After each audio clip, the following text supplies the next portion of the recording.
انہیں ایک طرف مصروف کر کے یا مسلمانوں کو کمزور کر کے تیسری مرتبہ ہیکل سلیمانی کو تعمیر کریں، کیونکہ اسی کے بعد ان کا مسیحا دجال ظاہر ہوگا۔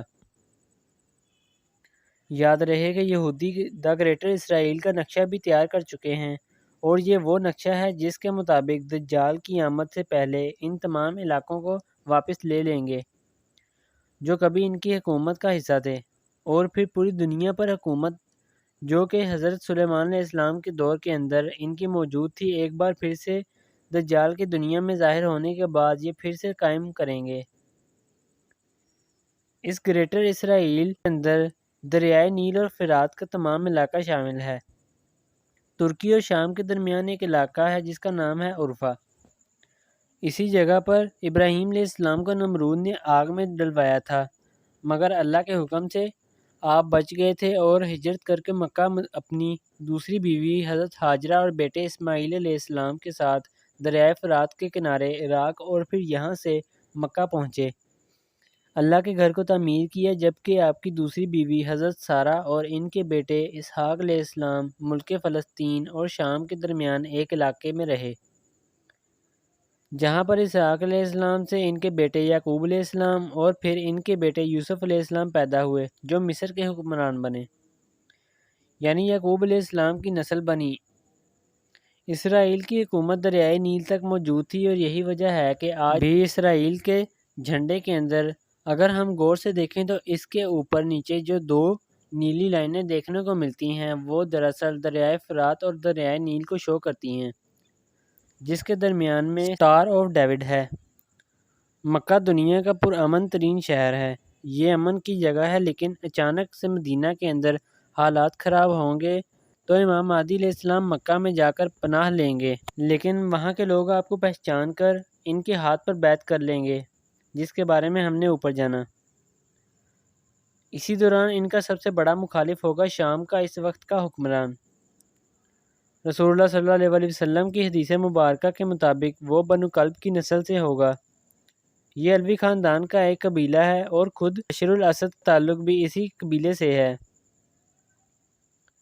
اس کا مطلب ہے کہ اس وقت بھی اس کا خاندان دور حکومت کے اندر موجود ہوگا اور وہ اپنے لشکر کو امام مہدی علیہ السلام کی فوج کا مقابلہ کرنے کے لیے بھیجے گا،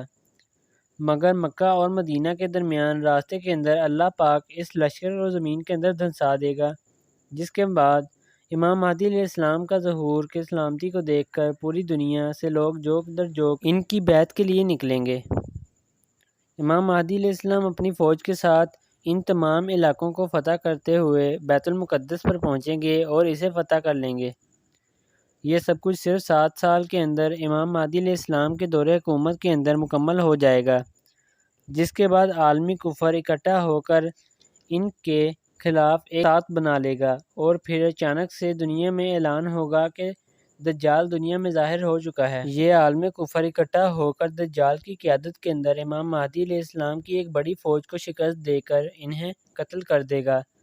اور پھر ہوتے ہوتے دمشق کی ایک جامع مسجد کے اندر ان کو گھیر لے گا۔ تمام بچے ہوئے مسلمان اس مسجد کے اندر موجود ہوں گے، جبکہ باہر دجال کی فوج ہوگی۔ صبح کی نماز کا وقت ہوگا، صفیں کھڑی ہوں گی، اور پھر اسی دوران حضرت عیسیٰ علیہ السلام مسجد کے اس مینار سے نیچے تشریف لے کر آئیں گے اور دجال کی اس فوج کا مقابلہ کر کے اسے قتل کریں گے، اور 40 سال تک ان کی حکومت دنیا پر قائم رہے گی، اور اس کے بعد قیامت قائم ہوگی۔ مشرق اور خراسان سے جن فوجوں نے امام مہدی علیہ السلام کا ساتھ دینے کے لیے نکلنا ہے،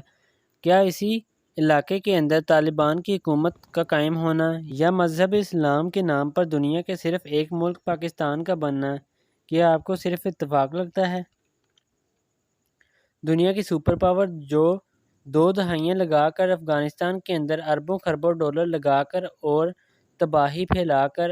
پھر اپنی جگہ کو چھوڑ کر بھاگ جائے، دنیا کے اسلامی ملکوں کے اندر صرف پاکستان کے پاس ہی نیوکلیئر ہتھیار موجود ہو اور ایران کے ساتھ امریکہ اور اسرائیل کی کھلی دشمنی، کیا یہ سب کچھ اتفاق ہے؟ یہ بالکل امام مہدی علیہ السلام کی آمد کے آثار بن چکے ہیں،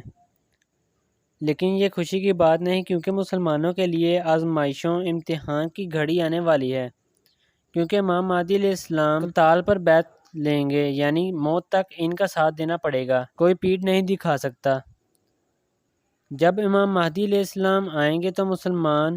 خود 3 حصوں میں تقسیم ہو جائیں گے۔ ایک وہ حصہ جو کہ عرب کا حکمران اور عیاش طبقہ ہوگا، صرف نام کا مسلمان ہوگا،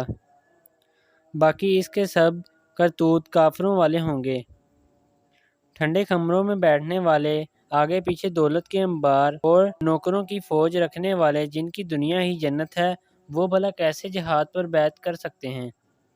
بلکہ اپنی عیاشیوں اور امت کو جاتا دیکھ کر امام مہدی علیہ السلام کے خلاف ہو جائیں گے، انہیں ہرگز تسلیم نہیں کریں گے، ان کے خلاف ہر طرح کی دلیلیں دیں گے اور انہیں جھوٹا ثابت کرنے کی کوشش کریں گے۔ جیسے طالبان کی حکومت کے خلاف دنیا بھر کے اندر اور میڈیا میں آپ کو ہزاروں دلیلیں مل جائیں گی۔ رسول اللہ صلی اللہ علیہ وسلم نے فرمایا کہ ایسے گروہ کے دل کے اندر رتی برابر بھی ایمان نہیں ہوگا۔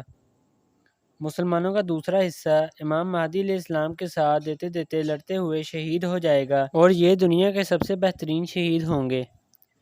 جبکہ تیسرا حصہ اس آزمائش سے نکل کر امام مہدی علیہ السلام کے ساتھ رہے گا۔ لیکن آخرکار فیصلہ ہم ہی کو کرنا ہے کہ ہم کس فوج کے سپاہی ہیں۔ کیا ہمارا ایمان اتنا کامل ہے کہ ہم کسی عالمی سازش یا پروپیگنڈا کا شکار ہوئے بغیر امام مہدی علیہ السلام کی فوج کے سپاہی بنیں؟ اللہ تعالیٰ آپ کو اور مجھے ان خوش نصیب لوگوں کے اندر شامل فرمائے اور ہم سب کا خاتمہ ایمان پر کرے، آمین۔ باقی میں آپ سے ملتا ہوں ایک اور ایسی انٹرسٹنگ ویڈیو میں۔ اللہ حافظ۔